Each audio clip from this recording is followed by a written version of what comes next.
Skopper Gaban, nama yang dulu cuma disebut sekilas di era Roger, sekarang tiba-tiba muncul lagi di Elbaf dan langsung bawa aura veteran kelas berat. Chapter terakhir One Piece bikin semua fans terbelakang. Bukan cuma muncul buat nostalgia, tapi dia sekarang jadi karakter kunci di konflik baru yang lagi kebakar di Elbaf. Pertanyaannya, seberapa kuat Gaban sekarang? Apa perannya di Elbaf? Dan siapa yang bakal dia hajar selanjutnya? Mari kita bahas satu persatu, tapi siapin mental, karena yang satu ini berat bro. Gue mulai dari yang paling obvious ya, power level Skopper Gaban. Lo ingat Rayleigh gak? Si tangan kanan Roger. Nah, Gaban itu tangan kirinya Roger. Dulu gak ada yang tahu kekuatannya tuh karena ya dia diam-diam aja, jarang disorot. Tapi di Elbaf, dia nunjukin bahwa dia bukan sisa-sisa dari masa lalu. Dia veteran yang masih aktif dan berbahaya. Gak kayak Rayleigh yang kerjanya cuma jadi mentor doang dan pelapis coating buat kapal-kapal di Pulau Manusia Ikan. Di chapter 1114, dia sempat sparring sama Luffy dan Luffy harus keluarin gear 5 buat bisa ngimbangin dia. Walaupun ujung-ujungnya dia nyerah juga, tapi it speaks for something. Lo tahu artinya apa? Itu artinya setara sama kategori Commander Yonko atau enggak lebih.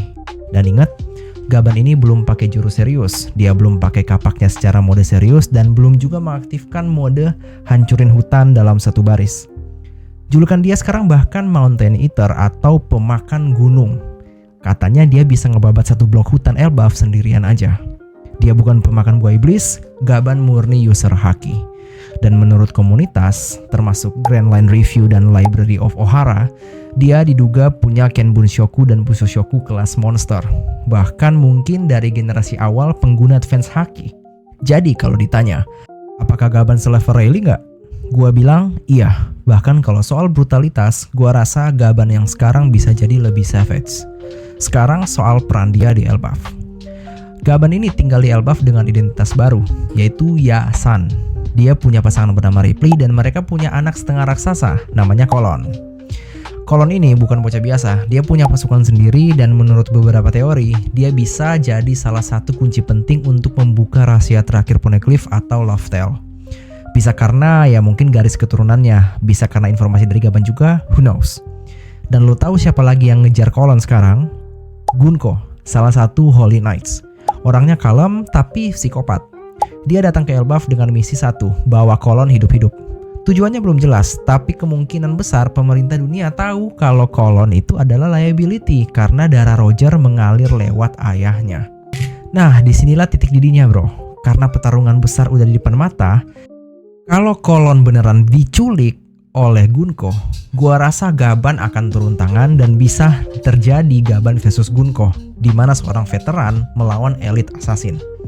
Kolon dan pasukannya juga berpotensi untuk melawan pasukan World Government ketika mereka datang nyerang di Elbaf. Dan ketiga, topi jerami kemungkinan bakal ikut campur, apalagi setelah Luffy tahu tentang Gaban dan respect yang udah kebentuk sejak sparring. Dan kalau kita ngelihat potensi arc Elbaf sekarang, ini nggak lagi soal tentang tempat yang semangkal atau tempat raksasa doang. Ini udah jadi zona konflik antara pihak-pihak yang punya potensi untuk mengubah dunia. Gaban bukan karakter nostalgia, dia sekarang berdiri di garis depan. Dan bisa aja di momen besar nanti, dia jadi kunci terakhir menuju Love Tale. Kenapa? Karena dia satu dari sedikit orang yang pernah kesana bareng Roger. Dan lo pikir aja, dia masa nggak menyimpan apa-apa? Come on bro. Jadi sekarang kita punya veteran legenda, anak separuh raksasa yang diincar pemerintah, dan seorang Holy Knight psikopat yang siap nyulap Elbaf jadi neraka.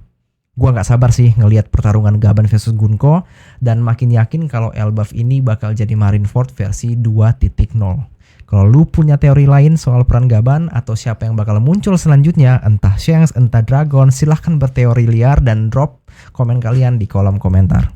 Ingat, yang diam di era lama bisa jadi yang ngacak-ngacak dunia di era baru.